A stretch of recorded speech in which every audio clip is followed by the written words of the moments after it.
Friends, ഞാനിന്ന് നിങ്ങൾക്ക് പരിചയപ്പെടുത്താൻ പോകുന്നത് നമ്മളുടെ മോഡുലർ കിച്ചണിൽ ഒരു സുപ്രധാന ഐറ്റമായി മാറിക്കഴിഞ്ഞിട്ടുള്ള വളരെ യൂസ്ഫുൾ ആയിട്ടുള്ള വിക്കർ ബാസ്ക്കറ്റിനെ കുറിച്ചാണ് ഞാനിന്ന് പരിചയപ്പെടുത്താൻ പോകുന്നത്. നമ്മുടെ നോർമൽ ബാസ്ക്കറ്റ് സൈസിൽ തന്നെയാണ് നമ്മുടെ വിക്കർ ബാസ്ക്കറ്റും വരുന്നത്.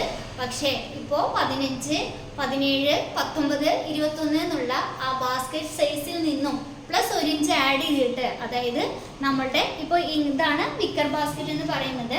നമ്മുടെ വിക്കർ ബാസ്ക്കറ്റ് ഇതാണ് വരുന്നത്. ഇതിൻ്റെ സ്ലൈഡർ, ഈ സ്ലൈഡറോട് കൂടിയിട്ടാണ് നമ്മൾ മോഡുലർ ഈ വിക്കർ ബാസ്ക്കറ്റിൻ്റെ സൈസ് നമ്മൾ പറയുന്നത്.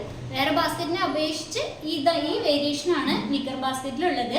വിക്കർ ബാസ്ക്കറ്റ് എന്ന് പറയുമ്പോൾ നമുക്ക് നമ്മുടെ കിച്ചണിലൊക്കെ നമ്മുടെ വെജിറ്റബിൾസ് ഒക്കെ ഇട്ട് വെക്കാനാണ് മെയിനായിട്ട് യൂസ് ചെയ്യുന്നത്.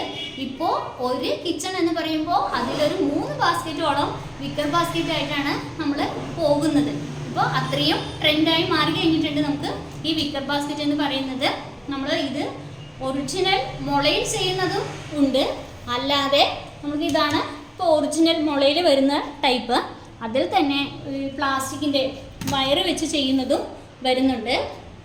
അപ്പോൾ നമുക്ക് ഏതാണോ യൂസ്ഫുൾ ആയിട്ടുള്ളത് അതിനനുസരിച്ച് നമുക്ക് ചൂസ് ചെയ്യാവുന്നതാണ്. അതായത് ഞാൻ പറഞ്ഞു വരുന്നത് എന്താ വെച്ചാൽ, വിക്കർ ബാസ്ക്കറ്റിൽ തന്നെ സൈസ് നമ്മുടെ നോർമൽ ബാസ്ക്കറ്റിൻ്റെ സൈസാണ് വരുന്നത്. അതിൽ 2 ഐറ്റം വരുന്നുണ്ട്. ഒന്ന് ഒറിജിനൽ ബാംബൂർ ചെയ്തതും ഉണ്ട്, പിന്നെ നമ്മുടെ പ്ലാസ്റ്റിക് വെച്ച് ചെയ്തതും ഉണ്ട്. ഇതാണ് പ്ലാസ്റ്റിക് വെച്ച് ചെയ്യുന്ന ടൈപ്പ്. ഇതാണ് നമ്മുടെ മുളയിൽ വരുന്നത്. ഓക്കെ ഫ്രണ്ട്സ്, അപ്പോൾ വീഡിയോ ഇഷ്ടമായാൽ ലൈക്ക് ചെയ്യുക, ഷെയർ ചെയ്യുക, സബ്സ്ക്രൈബ് ചെയ്യുക. Okay, thank you.